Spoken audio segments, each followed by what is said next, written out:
আমরা মনে করি গণ অভ্যুত্থানটা যে হয়েছিল এটা বৈষম্যবিরোধী ছাত্র আন্দোলনের নেতৃত্ব হয়েছিল, কিন্তু সবাই অংশগ্রহণ করেছিল।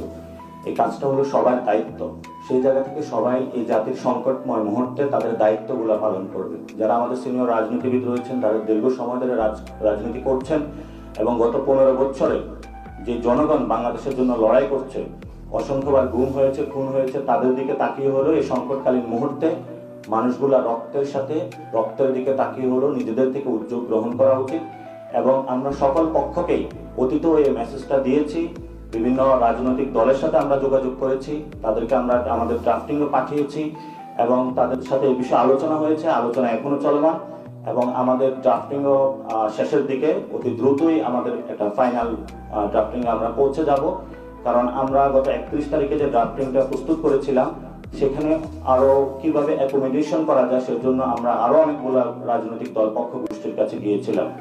তো আমরা আশা করি আমাদের ড্রাফটিংটা খুবই ইনক্লুসিভ হবে এবং গণ অভ্যুত্থানের যে আকাঙ্ক্ষা ছিল শ্রমিক মজুর যারা একদম অকাতরে জীবন বিলিয়ে দিয়েছিল সেই মানুষগুলোর প্রত্যেকটি রক্তের ফোঁটার দাম সেই জুলাই প্রক্লেমেশনে থাকবে ইনশাআল্লাহ। প্রথমত আমরা মনে করি গত 4টি মাস অতিবাহিত হয়েছে, ছাত্র জনতার একটি সরকার গঠন হয়েছিল, সরকার থেকে উদ্যোগ নেওয়ার কথা ছিল, কিন্তু সরকারের বিভিন্ন কাজে আমরা মন্থর গতি দেখতে পাচ্ছি।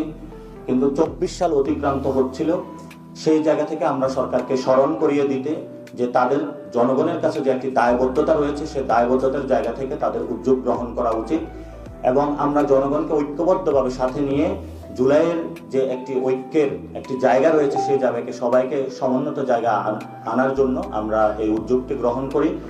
তবে বিভিন্ন রাজনৈতিক দল এবং যারা পক্ষগোষ্ঠী রয়েছেন, বাংলাদেশের মানুষ যারা রয়েছেন তাদের থেকে উদ্যোগটি আসার কথা ছিল, আমরা সেখানে পাইনি।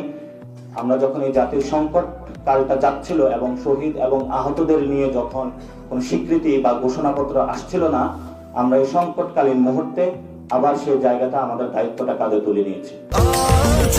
স্বাস্থ্যকর অল টাইম হানিকম, সব সময় অল টাইম হেলদি লাইফ।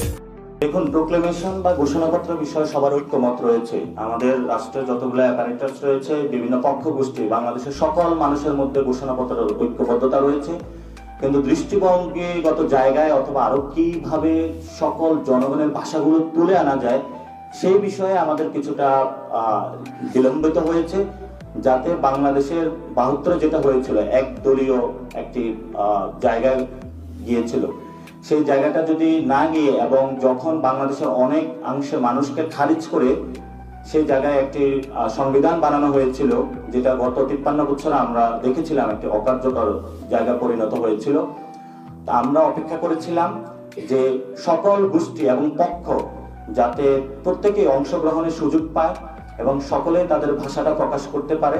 5 তারিখে যে জনতার স্রোত আমরা মাঠে দেখতে পেয়েছিলাম, প্রত্যেকটা মানুষের ভাষা যাতে প্রোক্লেমেশনে থাকে এবং তাদের ন্যায্য যে অধিকার রয়েছে দীর্ঘকালীন তারা লড়াই করছেন, প্রত্যেকটা বিষয় যাতে থাকে সেই বিষয় হলো আমরা সবার সাথে কথা বলেছি।